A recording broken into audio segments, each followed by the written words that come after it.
10:46. Yeah, Good morning. We're going to get Good started. morning. Good morning. Good morning. Thanks for coming. I didn't need you, Amber. No, I think we're good. Well, if you tap Anthony on the head. She can call, they work under her, so she can I call can, them yeah, down. right.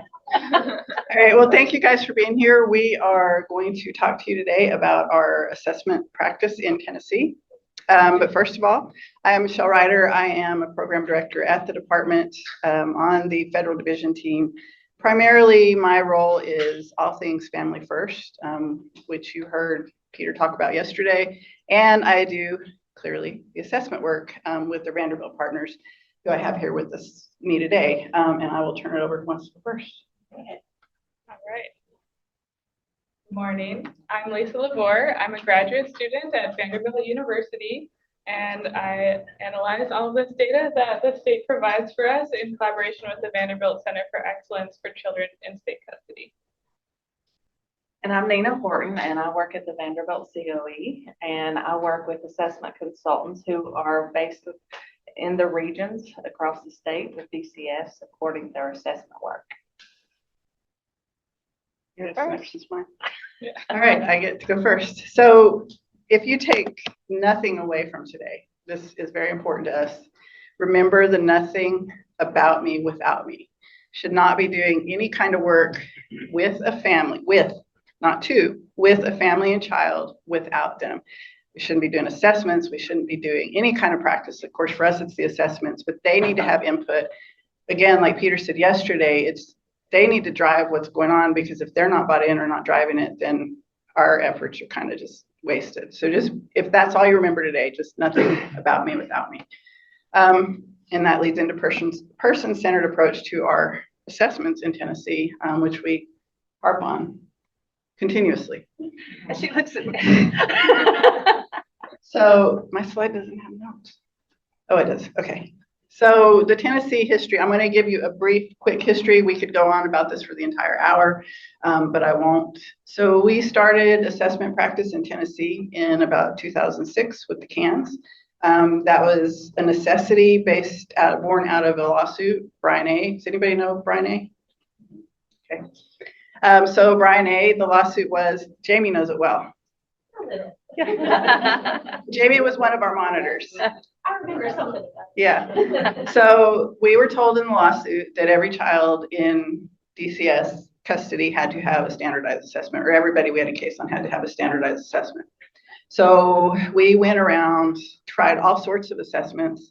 The department landed on the CANS for custody. So that's child, adolescents, needs, and strengths.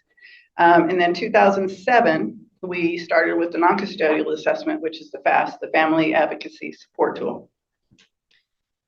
These just happen to be the best, like that's what we landed on. That's what we liked out of all the ones. It's not like Tennessee developed the CANS or the FAST. They researched a lot of assessments, and these are the ones we landed on. And these assessments, and I know Nena's going to talk about this, are used not just in Tennessee, like I said, but worldwide. Pretty much every country. Maybe Antarctica has one now. Because Dr. Lyons says that's about the only place there's not one. So yeah, so that's why we do these two assessments, and we are just going to kind of walk you through our practice and what the framework of these assessments is and why we come up with nothing about me without me.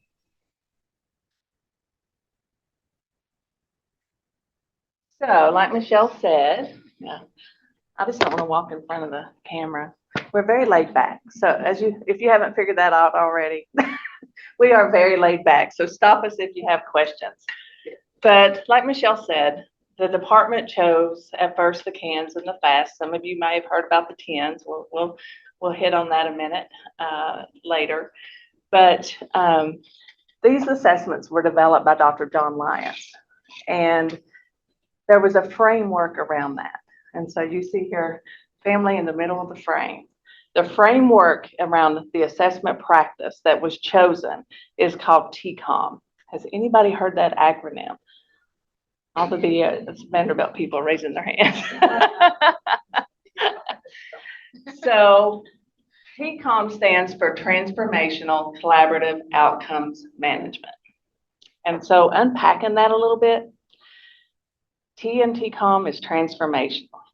Every one of us sitting in this room are in the business of transformation. We're about helping people change their lives. Does anybody disagree with that? We are not selling pizzas. We are not selling Disney World vacations. We're in the business of helping people and systems change the way they practice. When you're in a transformational business, you cannot do that on an island by yourself. We're learning here, like all the collaborators. Look at all the collaborators that are here today and yesterday and will be tomorrow. We are all working together. So the CNT-COM is collaboration, collaborative. The ONT-COM is outcomes. Now, if I were selling pizzas, I would know if I was being successful based on if I was making a profit. But when we are in a transformational business, that's a little bit harder to determine. Are we being successful? You have to know where you're starting from to know across the life of that family's time with us, is change happening? Are we making progress? Are we stuck? Are things getting worse? So the ONT-COM is outcomes. Now you can do that at an individual child and family level that we'll be talking about in a minute, where we have what's the picture of this family at the start, and then across the life, what are the areas? Are we putting intervention? We're making decisions. But you can do that at a program level, and then it goes all the way up to the system level. So we'll hit on that. Which leads me into the M, which is management. So all the things with families, are any of you all providing direct services to families? Y'all do that every day with the families you work with. You are looking at gathering information, making decisions about what do we need to do, hopefully with the families, not to them. And then are we making progress? What is our next goal? The same with programs. And then when you gather all those groups of families together within the system as well. I'll lay the clicker down. Anything to add, ladies? Management, we'll talk about data later. Yeah, we'll get there. So when you operate within a T-COM framework, there are some principles that we approach that work from. First one being human services systems have a primary mandate of facilitating and supporting personal change. We're in the business of transformation. Human servicing systems are inherently complex because we're dealing with human beings. And think about the cases you work with. Some of this, sometimes you can't make up some of this stuff, right? And then human services systems, we have a responsibility to collect and manage and use accurate, relevant, and respectful information. If we're not gathering their story and not listening to their story, how can we say we are really helping them change? They're guiding values. The first one being that assessments and interventions that are put into place should be culturally responsive and respectful. Michelle's already said it. Nothing about me without me. You got to have your we use collaboration. We have to have voice and choice. If somebody looks at me and says, "You go do this," and I have no input into it, probably oppositional enough to think, well, maybe no, I'm not. That's not what change looks like for me. If we do not know what their change looks like, how can we say we're making appropriate decisions? It should be personalized, respectful, and have value to the person that we're serving. If we are just doing cookie cutter plans and every single family gets the exact same service, and whether that is applicable to them or not, we're not being very personalized. We've already mentioned collaboration. Collaborative processes are in play in a TCOM framework. And when you have collaboration, you're probably never going to have 100% agreement. Those of you working directly with families, can you say every meeting you have, you sit down as a group and everybody 100% agrees, absolutely, we got to do this? I don't know, I've been in enough child and family team meetings to know it's typically not the way it goes sometimes. So your goal, I'm going the wrong way because I'm hitting the button wrong. And I'm like pulling the Kathy and pointing it at the screen instead of the computer. It's like it does not work that way. When you are in when you work in a collaborative model, you are looking for consensus. So you're not going to have 100% agreement, but can we come to consensus? Can we come to a shared vision? I'm doing it again. And then the information that's gathered about the families being served should always be the basis for decisions about what's happening in cases and what intervention. You know, the family that's at the center should be, you know, if we're not making decisions based on that, then why are we in a transformational business if we only want it our way? Any questions on any of those? Anybody disagree with any of that? So did you know that you were working in a TCOM framework in the work you're doing? I think I've heard enough about programs. We might not have called it TCOM. Actually, DCS, I'm telling how old I am, way back in the early 2000s. And they went across the state and they trained everybody in the regions how to do a child and family team meeting, how to bring everybody to the table. They were operating at that point of, listen, we've got people that, if you think about it as a jigsaw puzzle, we have people that everybody has a piece of that puzzle when you're gathering information. And if we are not bringing people to the table to get those pieces, we're not operating with a full picture.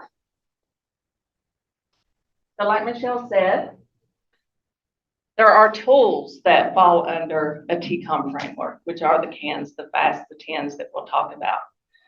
And that is not just a Tennessee DCS thing. When the department chose to use the assessments that they have, like Michelle said, they did research. They said, you know, they determined, all right, we're going to use this type of assessment. And then they were able to work with Dr. Lyons at the time and with Vanderbilt as a partner to determine in the Tennessee child welfare system, what areas do we want to look at for the population we're serving. So, but you can see here, Tennessee DCS, that's not just a DCS idea. I think sometimes when you're just working in the regions, you get well, central office has this idea now, and we got a lot of that.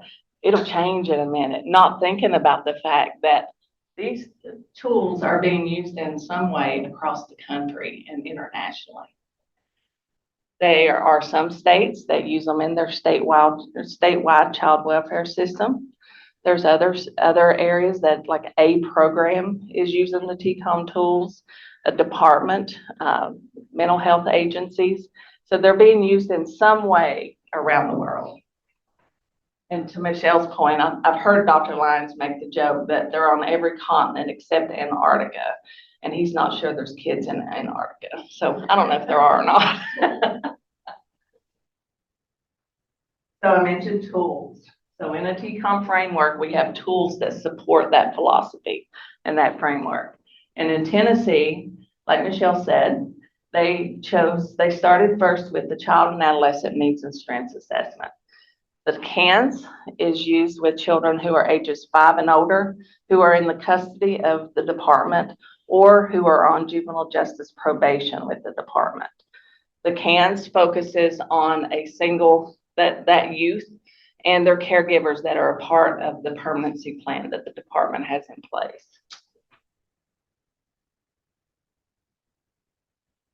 The FAST, Family Advocacy and Support Tool, That is used for all non-custodial cases that the department has, except for the juvenile justice probation. And the FAST is looking at that family as a system. So it's all caregivers, all youth who are included in that family are assessed on the FAST, because we're gathering the family story. If you're going to do prevention, because this is the assessment used for prevention. If we're only working with one member of the family, is our prevention efforts going to be successful? Probably not. And then some of you were in the TENS talk yesterday. The toddler infant needs and strengths assessment came into use with the Safe Baby Court population. And I believe it was 2018 when that started being used with Safe Baby Courts. And that is that toddler and infant and their caregivers are assessed as part of that. Any questions so far? I don't ever like being the only one talking. So we've decided to focus primarily on the FAST for this presentation, since that is the assessment that the department uses for their non-custodial population. It's for prevention, and it's the investigation side also uses the FAST. And I am going to turn it over to Michelle and let her tell you about their FAST. All right, so the FAST is broken up into 3 domains. And like Nena said, it's the family as a system, but there are pieces, family system, and then the adult and the child. So we'll go over those. Family together, this is where everybody is rated in the family on this item, or on the items in this section. Rate everybody together, but so if somebody doesn't really have a need on an item, you rate rate that item based on the person with the greatest need. So that's kind of how we fit everybody into one piece of an assessment. You do it as a whole, but take the greatest need and rate based on that. Then we have the caregiver section. It clicked on my screen.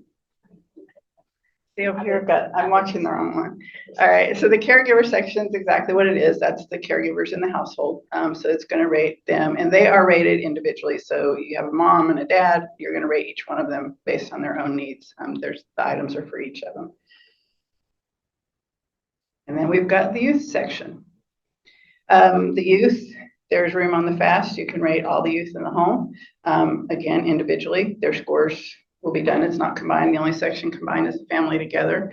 We will get to this in a second. I'll go over some of the items with you, but there are trauma items on the FAST as well as the CANS. But on the trauma items, we rate those for their entire lifetime. If they are not experiencing trauma right now, doesn't mean they don't have trauma. You can't undo trauma, so we have to be sure we rate that always. The score doesn't go away. It's going to be there. So just be sure when you're looking at them, or if you use the assessments, or you see one, you're serving a family and you see a copy of their assessment, that item should be rated across their lifetime.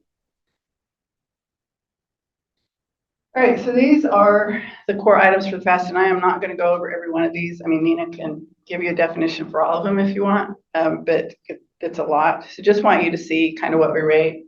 Clearly, there's more for the child, because we are in child welfare. We're concerned about the child, but the family system kind of gets at the core of the family stuff, and then we want to dig a little deeper into what's going on with the children. And again, so remember those trauma items like traumatic grief. We have a trauma score. I'll let you go over that. So basically how we rate the FAST, if you are not with Vanderbilt or DCS or you've never seen one, the rating is a 4-point scale. It is 0. So there are no needs there. We haven't seen any evidence of anything. It's not a problem. Never has been. No thought that it's probably going to be one. So we're going to rate that a 0. And sometimes some of those zeros can be strengths. So you got to look at those. Not always, the absence of something is not always a strength, but some of the items can be a strength, and use those strengths in your planning. The 1 is, well, maybe there's something going on here, not really sure, so we're going to just keep an eye on it. That's just keeping an eye on those. Just don't want to lose sight of it when you're looking at the assessment and talking with the children and family. Or the history, yes, there is a history, not trauma items, but everything else. If they've had it in their past, then we're going to rate it as a 1. Thank you. Then the 2s or 3s, these are really the big ones. These are what we call the actionable items. If it's a 2 or a 3, we need to be doing something about it. The 3 is really immediate. It's like, this is something going on. We got to address this right now. But still, the 2 needs to be taken care of. Those are the ones that should go in any care plan at DCS. They go on our permanency plans. They should. And they should go, if you're a provider and you're developing a treatment plan, those 2s and 3s need to be addressed in some way. And you don't have to address things individually, but get them in there with whatever intervention you're doing. Make sure you're addressing that certain item that's rated a 2 or 3. And then on the assessments, we have changed both of our assessments in the recent past, and in recent past, the last 8 years, that there are justifications beside each item rating. So really there's a place for the person completing the assessment to put the reason why they rated it there. And it's also a way to keep a historical record of what's going on with the family. So those justifications do not have to be long. They just need to be clear, very concise, and say, this is what's happening. This is why we think it's happened, what's happening as evidenced by, this is why we're rating it this number. And that's pretty much it. It doesn't have to be lengthy at all. Anything else you want to cover on that one? Yes, and these are designed to be done at the beginning of a case, because think of your if I want to lose 10 pounds, I have to know where I'm starting at to know if I've lost 10 pounds or not. So you're getting a snapshot. The workers are gathering that information, getting that family story from multiple perspectives. It's not designed, this assessment is not designed just to sit down and do a single interview and fill it out. It's designed to get information, all those jigsaw pieces, to pull it together so that you're getting that whole picture. So then the team can make decisions about that case and make decisions about what intervention should be put in place to address the needs. And then again, across the life of that case, these are getting updated so that we can see, are we seeing progress? Are we stuck? Are we regressing? So that then you can adjust. Do we need to do something different? All right. And just quickly, I wanted to add to that they're tools before we use them, and then they're interventions. But as you're filling these out or looking at it, the good thing about them and being standardized is you don't forget what to ask a question. If you don't have a standardized assessment, you're not going to ask Nena the same questions you're going to ask me.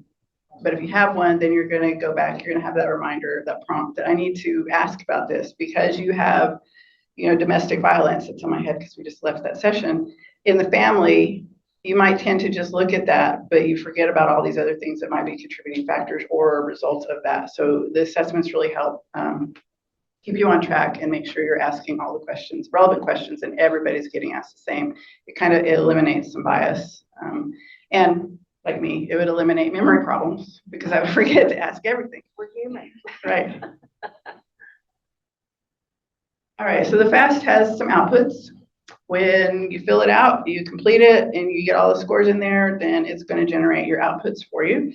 I'm just going to go over a few of them. The safety assessment, that is 16 questions on our FAST. I guess we could change if it wasn't DCS, but we use it. We're assessing safety with 16 identified questions on that assessment. The entire FAST is like 32 questions. So you're going to have one of two safety outcomes. Immediate intervention recommended. My team looks at these outcomes all the time, so they should know them by heart. I was wondering why you pointed. No, because Amber's looking at me. Of course, I could ask Anthony to name them, but he's giving me the stink eye. So you're going to have immediate intervention not recommended. So, okay, they assess we don't really have a lot. We don't need to intervene right away. Immediate intervention recommended. So clearly we need to do something about it because the safety is an issue in the family. The other output is a needed risk level output. So all the actionable items on the entire FAST lead to the risk and service need assessment output, which is there is no service intensity. There's a low service intensity or moderate service intensity or a high service intensity. So at the end of the day, you're going to have a combination of that safety output and that need output. There'll be one combination of however that falls for the family. Then also you're going to have the trauma score. So that's range from 0 to 18. And the score, the higher the number, clearly, the more likely there's some trauma and other actionable items on the FAST. Complex trauma, thank you. Yeah, well, complex is, down at the bottom. I can't read the rest of the notes. I know, I hit down and it moved them, sorry, I didn't mean to do that. All right, so then there is the commercial sexual exploitation of minors, easier to say CSEM. That is just going to give you a risk score of if they are at risk of being exploited, and that is low, moderate, or high. They're going to get that score. There's also on the FAST if they are known CSEM. That is a legal thing, it's statutory, so it's not something the FAST is going to tell you. We're just going to mark if they're known, if already legally they've been determined to have been sexually exploited. Any questions on the outputs?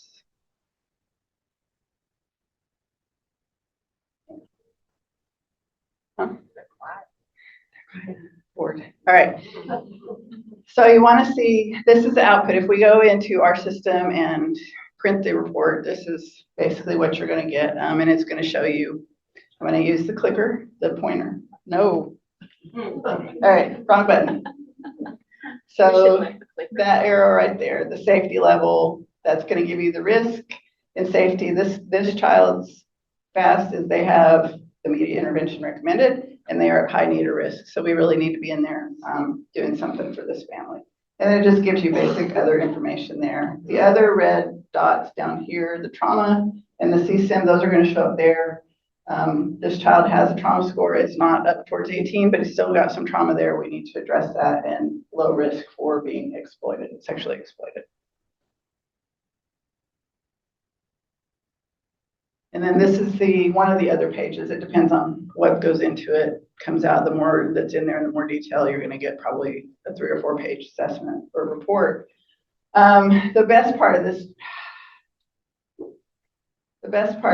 the report is that graph, I think, because it quickly tells you kind of where we are. So financial resources for the family together, it's a 1. We're just going to keep an eye on it.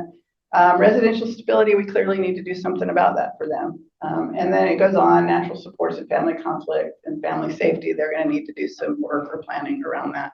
So just a good quick snapshot on the front. Then down below, if you want more than a snapshot, that is going to give you the item, the rating, and the reasons why we rated it the way it's rated. So it gives you more detail. Why do they have financial resource, or we're watching that. And then the residential stability, that one, it goes into every time that they've completed an update on the assessment, you add to the justification, so it doesn't go away, you have the history, but it'll tell you why it's being rated that way. And if the scores change, yes? I'm just gonna add, you talk about financial resources, and if it was a 0 there, would it be, and that means to me that that's probably a strength, meaning that would it be appropriate for them to put something in that box to say that the family Sure. has income and so forth, so on, so that it's a strength? Yes, and that would be amazing. A lot of times people don't want to put anything when it's 0, but like that's perfect, because we know they have no resources. They have resources. This is why, and we feel like this is going to be useful for them maybe down the road in planning. Yes. And it's in their protocol, which policies, protocols. I don't know how many people actually spend time memorizing those, but exactly that. It's in their protocol that if something is rated a 0, that could be a strength for that family. Like, I agree with you. If they have financial resources, that is, that could support that family. Mm-hmm. That they should put information about that in there. I was going to end when you get that. Pretty much done. Yeah. I was just going to say, this is at the individual child and family level. And when you are you turning it on? Yeah, you're not. So these assessments are designed to, they're not going to give some diagnosis nobody's heard of. It's not that type of assessment. These assessments are designed to basically be a place for all the information that's been gathered about that family story to go into one place, so that then it can be used to communicate with your collaborators on those cases, whether it be other, DCS, whether, the child, the family, obviously nothing about me without me. therapist, school, court, all the collaborators that could be connected. So that then as a team, you could sit down and talk about, all right, we sit like here, residential stability is a 3 for this family. All right, can we come to a consensus that we need to help this family with some housing? And then how are we going to do that? How are we going to approach that? Yes, go ahead. Sorry, really quickly, because this has been in our heads, I think recently. Those justifications are based in evidence, what you see. It is not your narrative. It doesn't need to be a flowery summary of what's going on. It needs to be, this is happening as evidenced by, or this is why as evidenced by this. It's not, he has a history of, the last one I saw, cloudy thoughts and blah, blah, like, what is that? What do you tell a judge if they go to court? What is a cloudy thought? Like, why did you write that cloudy thoughts? Why does that get a 3? So just be sure if you ever complete the assessments or look at them, it needs to be based in evidence. That's why it can be very short and concise, because we don't need all that flowery language. So when you're exactly. And so when you're in a meeting, this is kind of be your agenda, working with that family, because this is where you're measuring and managing those outcomes with that family. Are those numbers coming down? If, if heaven forbid they're going up, all right, we need to stop our tracks and figure out what path do we need to go down to intervene in that. And I'll lay the clicker down again, sorry. How many of you in here are part of a program or over a program?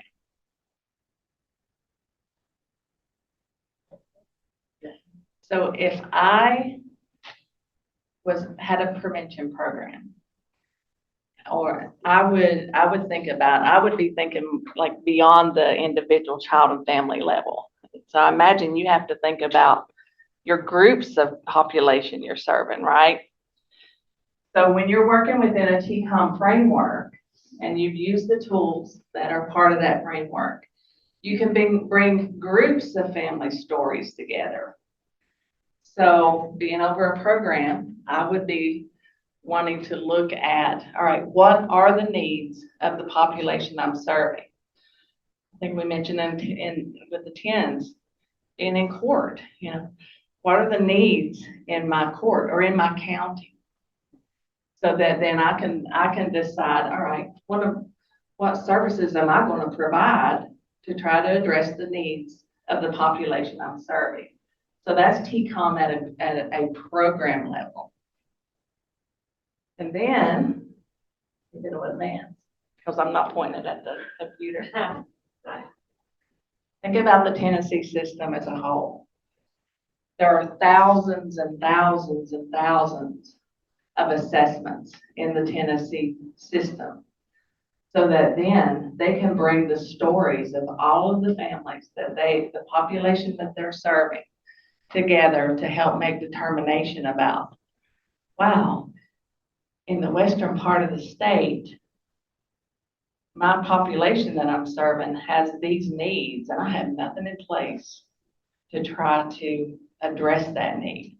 Maybe I need to look for some resources to meet the needs of the population I'm serving. You can do that across your system. Any questions? Yes.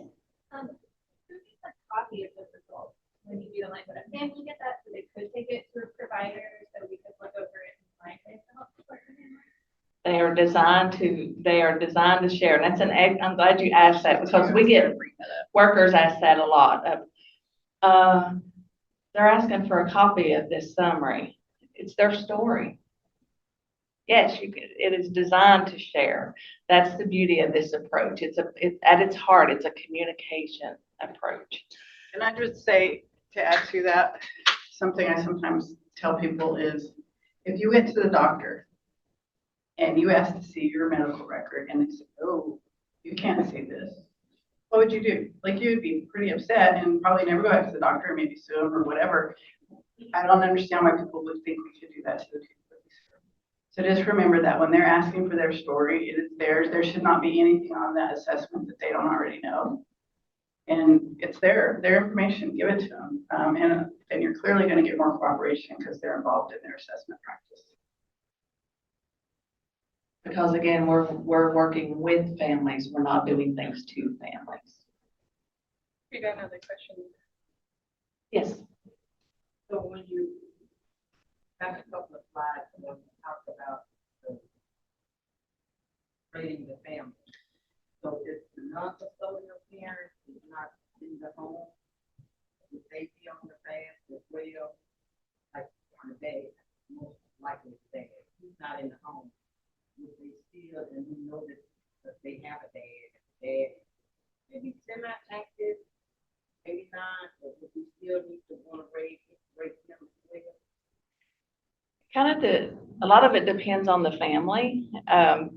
We do have, and my first inclination is always to say yes. If that dad is, unless the dad's not known or, has never been in the picture, they don't even know where they are, then, that might be cases. But yes, if you have a caregiver that is part of that system, you should be including them.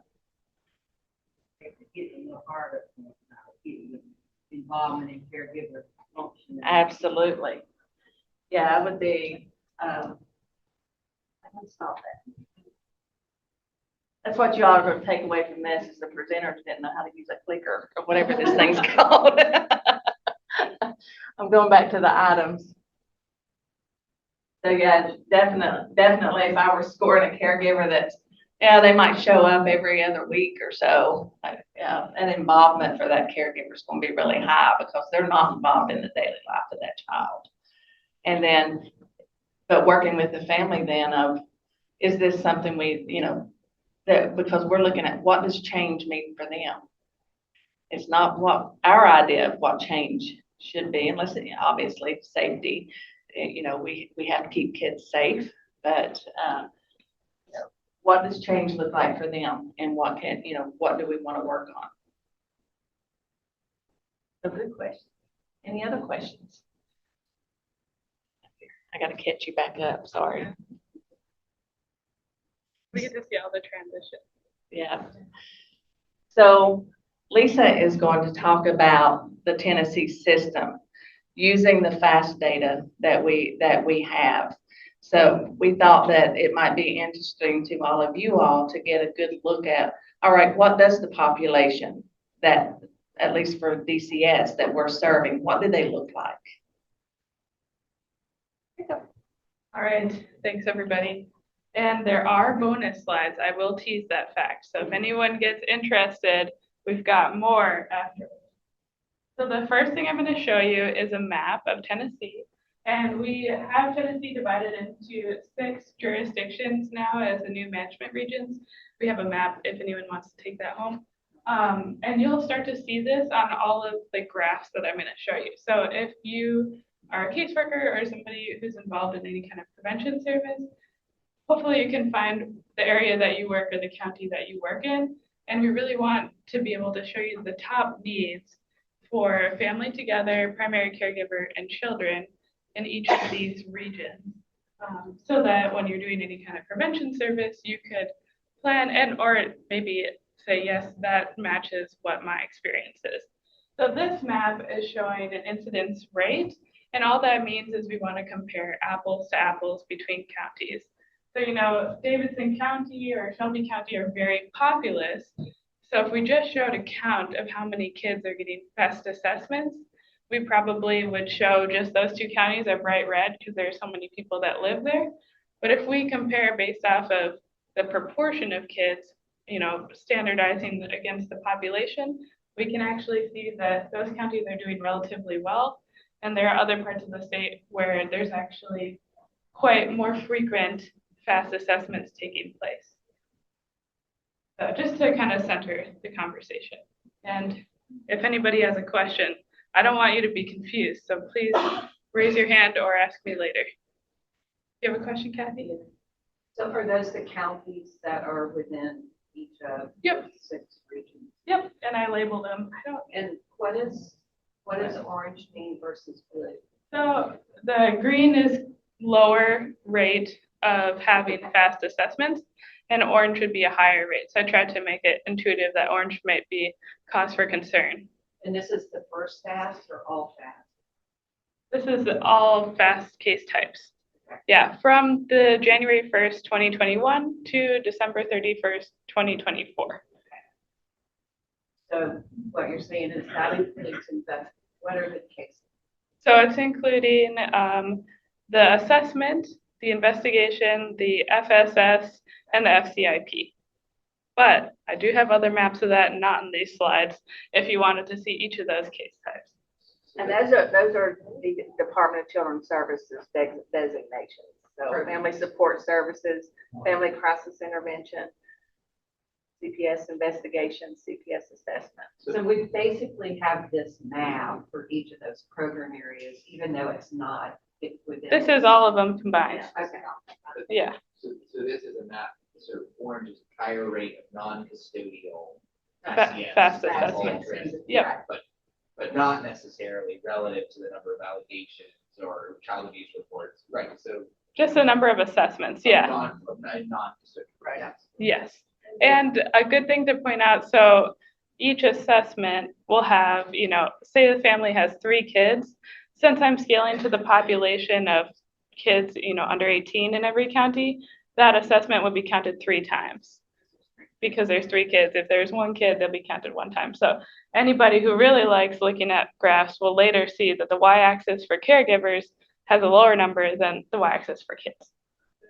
So stay with the same example. So Mhm. the initial degree of Yes. the three kids, Mm-hmm. is the 3 plus 3 plus 3, if it is both the initial pre-assessment. That's correct. Okay. Yeah. Thank you. And really quickly, just to be clear, all the case type conversation is really DCS specific. If you are not a DCS worker, provider, whatever, what you just really need to know is kids need these kids fast. And she's going to show you the needs across the state. And that's the most relevant piece, just because we need to know how to serve any child that's in our community or family. Yeah. And we do have, once we have the data, then you can dial down in more. And I often find once I start sharing the data, I know about analyzing data. I know very little about serving kids and families. I wish I knew more, but then I start to get more input from the stakeholders who are working with this every day, and I can start to give you better information that's relevant to the questions you have or spur further conversation. All right, so the first one we're going to start is that domain of family together needs. And so each family will be counted 1 time. And on this chart, I'm going to show the data 2 different ways. So this way, we're grouping all of the needs on the x-axis, and we have the regions colored, purple is east, and green is west, and we have the colors changing. And so it's very clear from this plot, the higher the bar, the more counts of times where people have had an actionable need. So when Nena was describing the scoring, it's anything that has at least a 1, 2, or 3. So anytime that we were at least concerned in some way about this family's challenges, it will be included on this count. And the 3 greatest needs across the state are family conflict, family safety, and financial resources. The other items that are here, in case the font's kind of small, we've got home maintenance, residential stability, resiliency, natural supports, and physical condition of the home. I guess since we had good audience interaction, does that track with what you have observed? That surprise you? Or- I think resiliency is so low because I think it's hard for frontline professionals to identify resiliency. Right. From my personal experience, I was like, well, I'm working with the family as an investigator, so like clearly they have no resiliency because they're still dealing with DCS. That's not an accurate picture to think of for the family, but I can say that I have been, biased in that regard. So I'm like, well, if they truly have resiliency, then we shouldn't be here. I guess That's not fair. that's a good point, though. It's like a variable definition and making sure that it's all understood. Yeah, I think that's a really important point, right? None of those, anytime I've completed, I always felt like resiliency was such an abstract where others were more concrete. Mhm. I could tell you if there's some home maintenance issues, really easily. Right. Resilience is just so abstract. There's such a spectrum of what that means that honestly, I all the time, I was advocating, we need to take resilience off. Because we're all scoring it different. We all see it different, and it doesn't really mean anything when we don't have like a set established standard for what that means. So I hated filling that question out, but I did like the assessment. And I'll point out, and for those that are not as familiar with the DCS system, family conflict kind of explains itself. You know, is there, how they get along, how they communicate, is there domestic violence within that family? Family safety, are the family members safe from people within their home or who have unsupervised access to their home? And then financial resources, do they have a source of income? So the question for us is, with Northeast, given that we have some counties that have more concentrated efforts, like the domestic violence people who came out of, is that why they're rating higher on family conflict because of the caring services that we implemented to make the number different? One of the premises with this type of assessment is it should be rated based on the family story. So is it a need or not? Not whether you have the service or not. So it may be one of the reasons, I don't know, that might be a department question as to why they wanted to do a pilot to address family conflict. You know, that would make sense to me at a system level. Go ahead, yeah. Does that answer?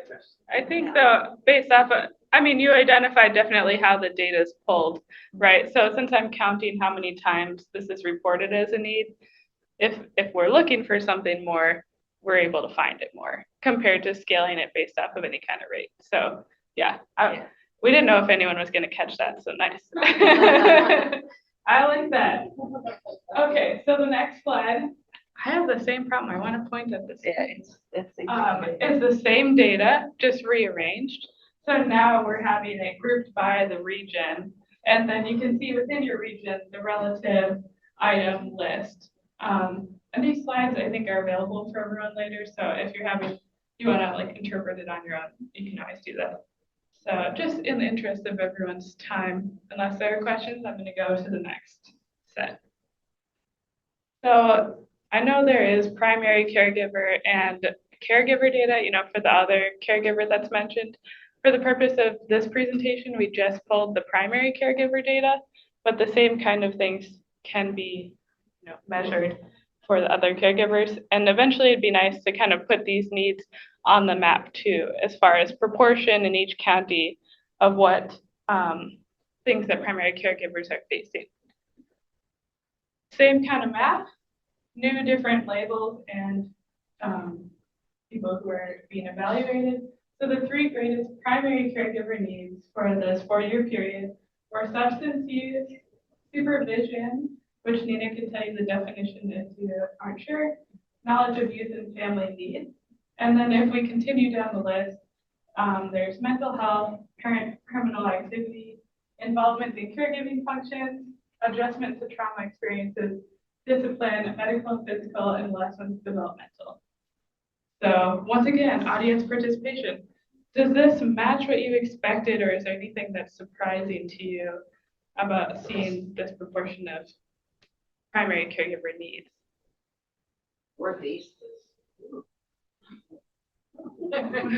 Well, some of that, again, you know, it depends on, the regions may not be divided exactly having the same population too, so or there's really, you know. And again, they're telling the story about this is what the population is dealing with. And I live in Northeast. It's really, I mean, I think there's maybe some other Northeast. Makes sense. Like with the starting, like the data starting in 2021, like after COVID, like we saw a lot of like substance use from like being at home and stress that we went through. I think that this definitely depicts like the coffee grease off start, right? What kids were eating and like what the parents were more like willing to speak up on there. Right. Yeah. I'm a little surprised that adjustment to trauma experiences isn't higher. Though I just wonder. People don't like asking, people don't like telling, Right. people don't like talking about it, right? Yeah. Like just that intergenerational trauma piece. The issue with adjustment to trauma, do you want to explain that, Nena, you or Michelle? It's, first of all, you've got to identify that they've got trauma, because really this item is just about adjustment, how am I coping with the adverse experience I've had in my past or my life, right? Oh, there's somebody in the back who has. I think it goes something along to say with too. resiliency. Like I was gonna talk about adjustment to trauma too. I think those two semi go hand in hand. You don't know how to really seek out that resiliency. So then when the same breath, when you're looking at adjustment to trauma, I would say that you're looking for a little bit of resiliency. What are you doing when you get handled with that trauma?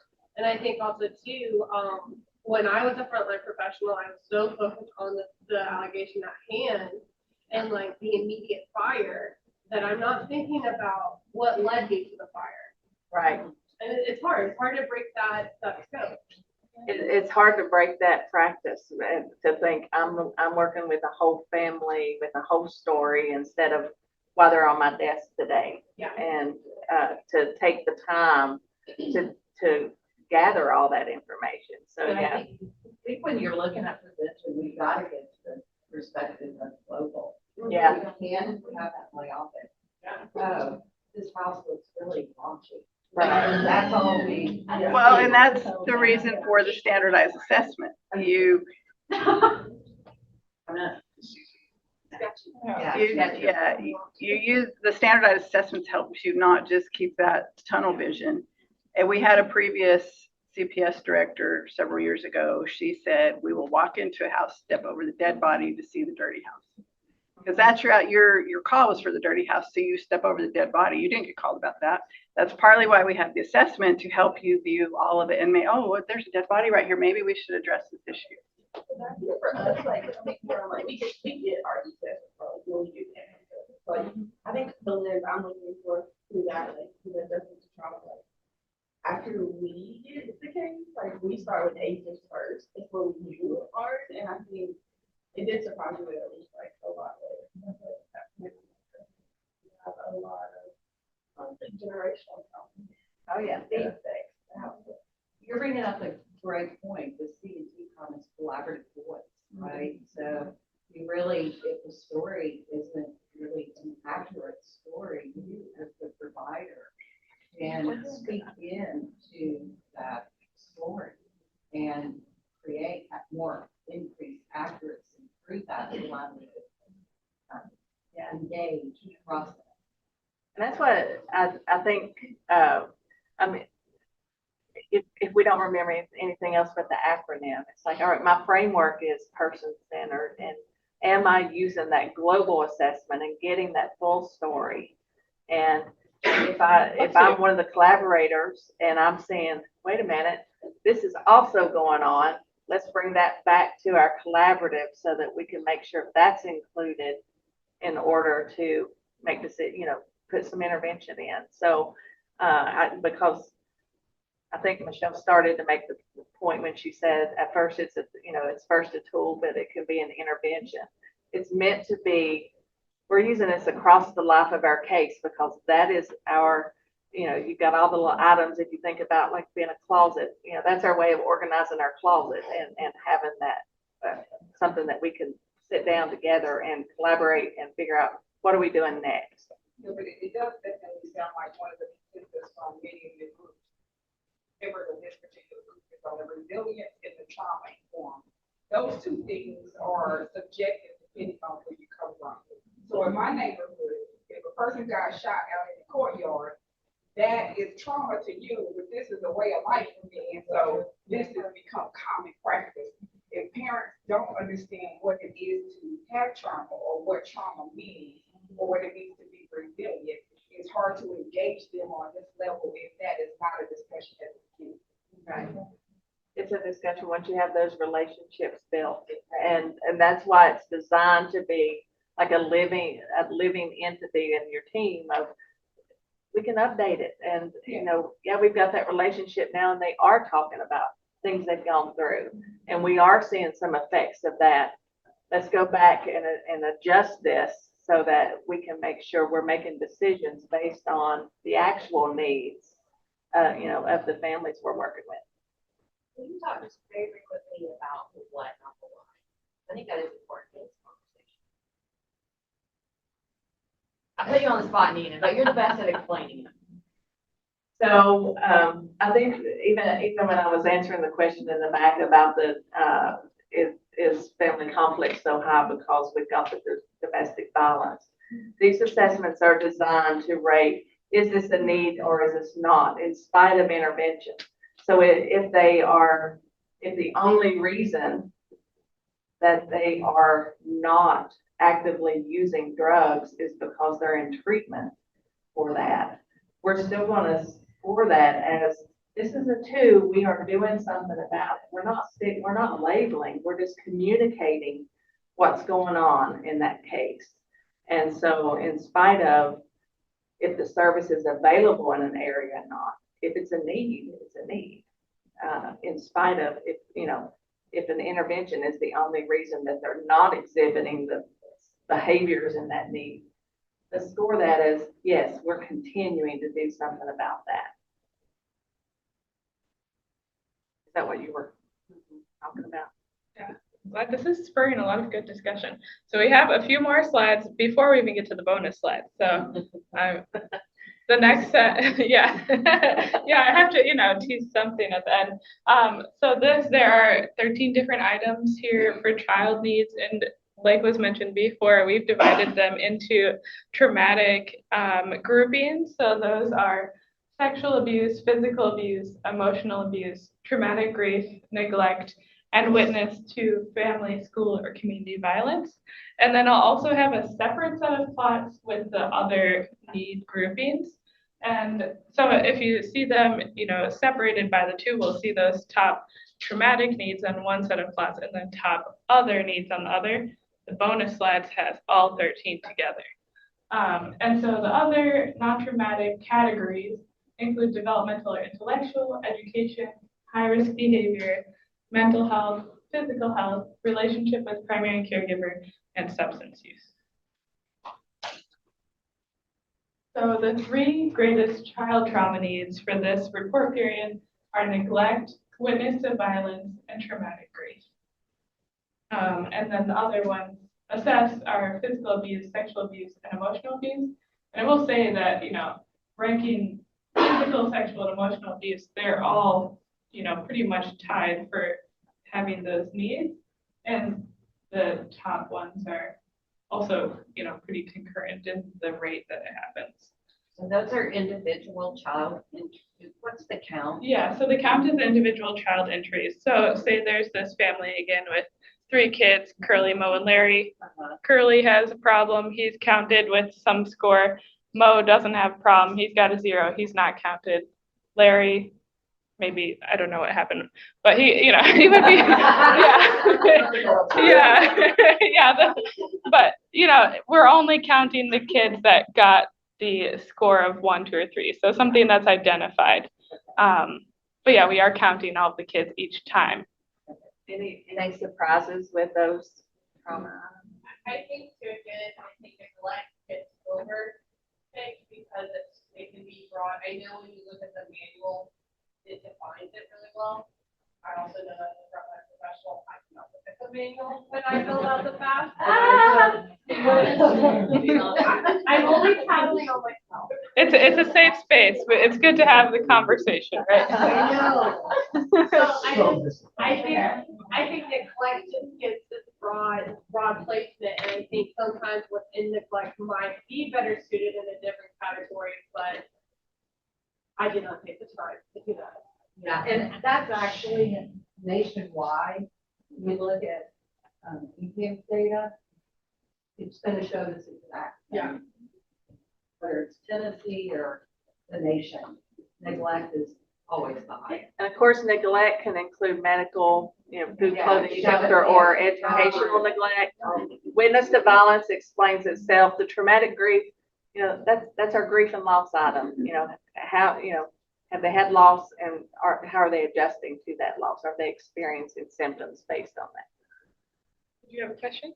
I was just curious why less seems to tell a little bit of a different story than the other ones. So do we have an idea of what the sign? Yeah, that's a DCS question. We step back, and let DCS answer that one. Go ahead, Susie. Susie? It's fine, it's fine. Okay. I see the time, we can talk about Okay. So Kat kind of alluded to this. Everybody does their own thing. Shouldn't be. You need to read the manual. You need to follow, like, I'm not picking on, this just happens across the board. You just gave an example of everybody. I don't have the time. If you had somebody helping you with something and they told you, I don't have the time, how would you feel? I realize we are overloaded, overburdened at DCS, but we've got to take care of these families we're assigned to take care of. Okay, off my soapbox. Sort of. I usually have one foot on it. We do differently across all 12 regions. You will go in, when it was 12 up until 3 or 4 weeks ago, you will find a different practice in every single region. Everybody does things differently. They're trained exactly the same way on these assessments by the consultants, but then everybody goes back and does things differently. You go back to your own easy way of doing things. You don't refer to the manual. You got to get this out because you have another referral today. You got to do this, and leadership has a part to play. So I say that to say it's just different across the state, and that's probably the best explanation for why West may do things differently. Northeast, I know the regional leadership there in the past has been very involved in assessment work, and I think that might be why a lot of their numbers are higher.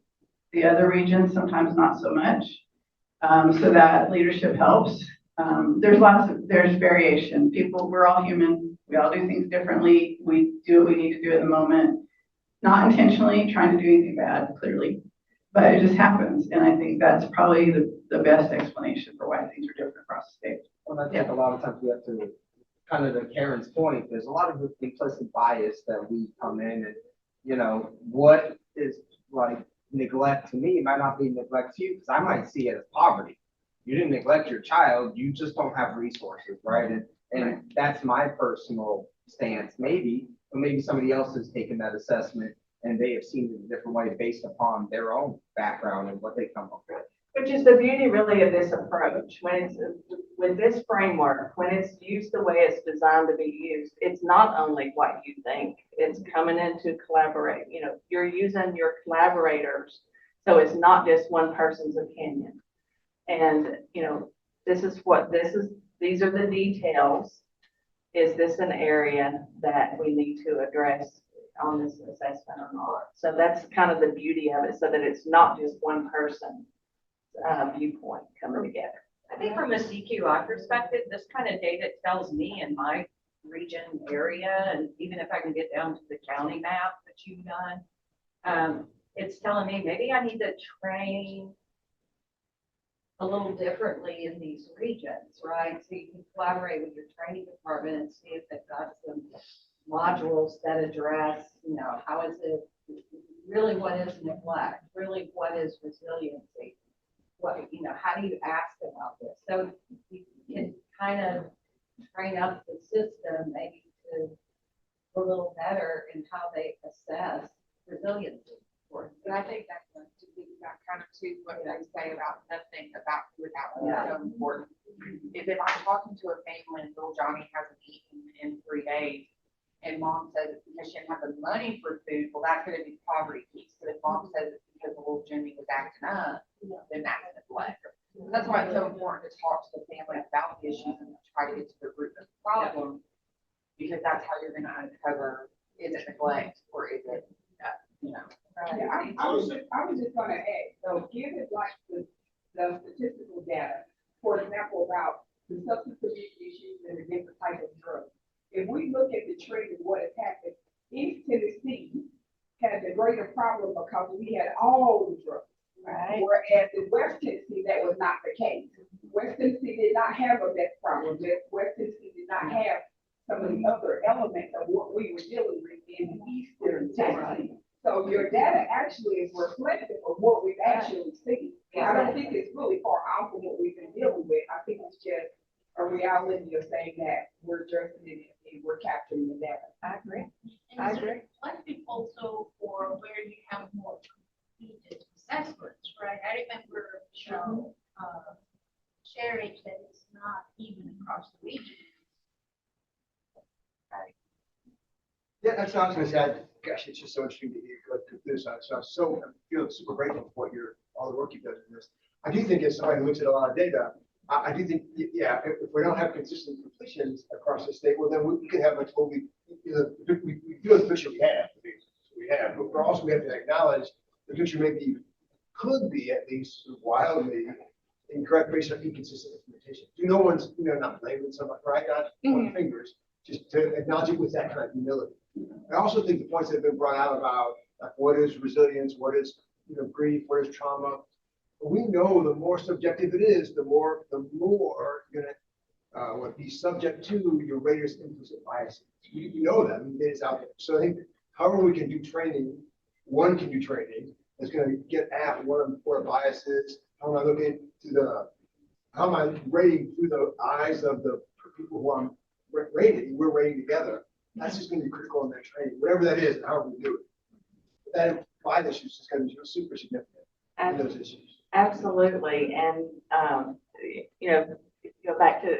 I'm not going to go back since you got the clicker, but that the image of the system with all the families, to your exact point of you don't have an accurate picture of your system as a whole if you're not getting the full story in certain parts of your state.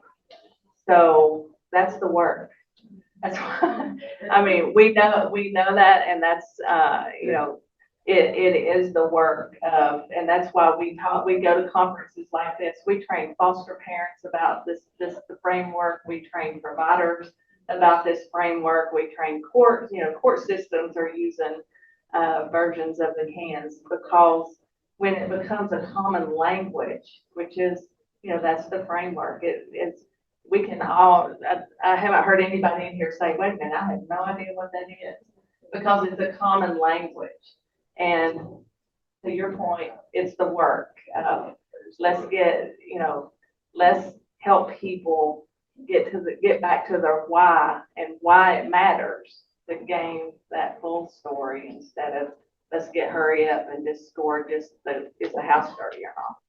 And also can be incentivized. Yeah. That for the worker. It's going to be a super important question. I lost my train of thought. I should say, like, to ask that, like, culturally, too, like, as a person who grew up in rural West Tennessee, that works in Nashville, like, regardless, like you're saying, the systems and the training and statewide, it's supposed to look like this culturally, even if the language is supposed to be parallel, West Tennessee is a whole different world. And it's, I mean, my kindergarten teacher had my great grandma, like, the reporting system looked totally different in places where you know everyone in your town and you walk around and you're like, oh, that's my doctor and we're gonna go have dinner later. Like, I think that's totally different culturally than Middle Tennessee, when I might not ever see my first grade teacher ever again. You know what I'm saying? I think those things really impact the data that you're But I think that the huge change that happened a few years ago that you mentioned, Michelle, is the justification boxes and evidence by. Because I think that's where you get to understand these differences and do follow up with training, follow up with their CQI opportunities, and evidence by requiring that. And my thought process has been around a long time and ain't fast as can. My thing is fast. They don't have to have that ongoing consultation with the CAN, with the standards of consultant. And so that brings out that consulting piece, that consultant brings out more questions about the rate. And so I know it's fast, they do a lot more fast than CAN, and I get it, but again, if you can have that consultation piece with that consultant, they can help maybe flesh out some of that stuff, right? It helps you, see why you rated it like that, and it will make it probably a little bit more accurate as opposed to just getting it done to get it done. Yeah, we're gonna let Lisa go ahead and finish up because we've got like 2 minutes left. I just want to say really quickly to Jeff's point about having the incomplete picture. All of it together is, like Nena said, it's the work. So we do a fast, get one completed, find out more information later. If you go back to it later and think of something that you didn't rate, we can always update these. That's why there's multiple in here for families. So when you learn new information or you get an aha moment about, well, maybe that is neglect or trauma or something, we can put that, you can put it in there and it becomes part of their story. And then everybody that works with the family knows what's going on. Yeah, this has spurred a lot of conversation, which is always good. So the next set is the child needs that were not categorized as trauma. And the largest ones we see is mental health. I guess that didn't surprise me at all. I think there's a lot of discussion about children's struggles with mental health. Then the next is education. And honestly, I almost want to say it's a four-way tie in terms of counts between high-risk behavior, developmental or intellectual, relationship with primary caregiver, and physical health. And the last one is substance use.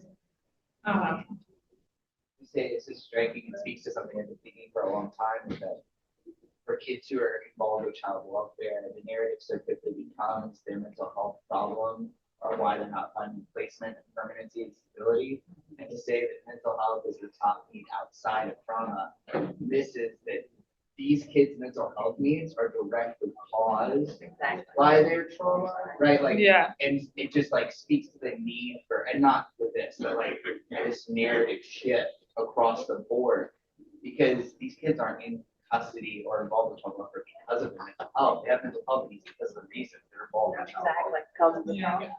And that actually, okay, so I teased the bonus that I can't not do it since we're already here. So we've got our thank yous and our names. If you, before she does the bonus, if you want to learn any more about the FAST itself or any of the other assessments the department uses, you've got Michelle and my contact. And if you want to learn more about the TCOM framework, they have huge amounts of resources that we would be happy to share with you from their sites. So, because again, it's not just a Tennessee DCS thing. Go ahead. So this is the main bonus slide. It's just all the children's needs, no longer divided by trauma category or not. And again, yeah, you see all of these top issues are all connected together, right? So kids are getting these flagged on their assessments concurrently. So neglect, mental health, witness to violence, traumatic grief, and education are all these really large needs. I think it's interesting, traumatic grief is higher than some of the physical abuse and even higher behavior. Like I think that's very good. Yeah.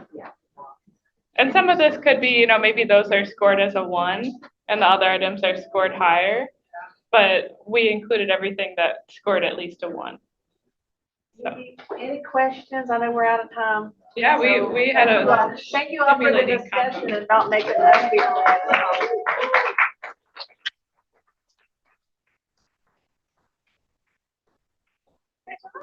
Let's